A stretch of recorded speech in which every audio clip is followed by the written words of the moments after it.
It's joining us now in a Closing Bell exclusive is Bob Diamond, the former Barclay CEO and Atlas Merchant Capital CEO. Bob, great to see you as always. Thanks so much for joining us. Why don't we start there, broad market levels and the risks you see out there of a really major correction. Are we stretched to the upside?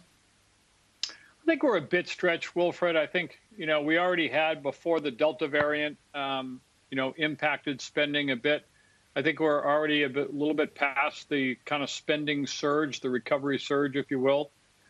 We've all learned to follow the Fed, and I think, Chairman Powell and many other Fed governors were clearly signaling from the Jackson Hole conference this week that while rates are not going up for quite a while, we're definitely going to see some tapering begin soon.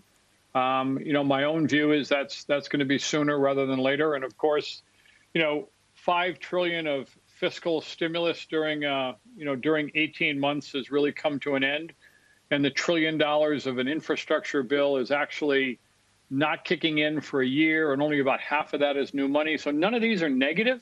And I don't mean to be overly negative, but I think equities are going to have some headwinds as we go forward just for those kinds of factors. And we still are very, very, very constructive on the technology sector, but we think other sectors are going to have some headwinds.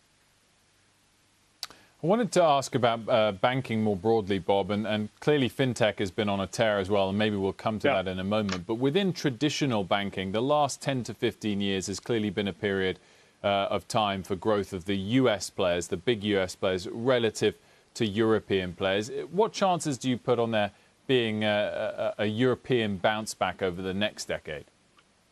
It's a really, really good question, and I think it's a very, very interesting time to kind of cut to the chase, Wilfred.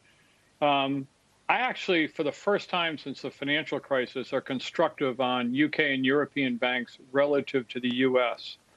And if you put it in context, the US banks just killed it in investment banking. And so many of the European, UK, Swiss investment banks have been shrinking for various reasons. Some of them internal challenges, some of them regulatory-wise. But the U.S. investment banks have been absolutely killing it relative to their competitors in Europe.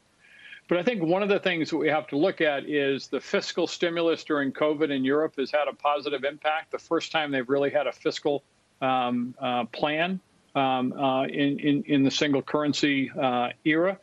But I think you also have to look at the relative valuations. If you look at J.P. Morgan versus Deutsche, J.P. Morgan's a very strong bank, but its price to book is 1.6, 1.7 times, and at Deutsche, it's 0.3. So I think when you look at the relative valuations, we are going to see a period of outperformance from the European and UK banks versus their U.S. competitors.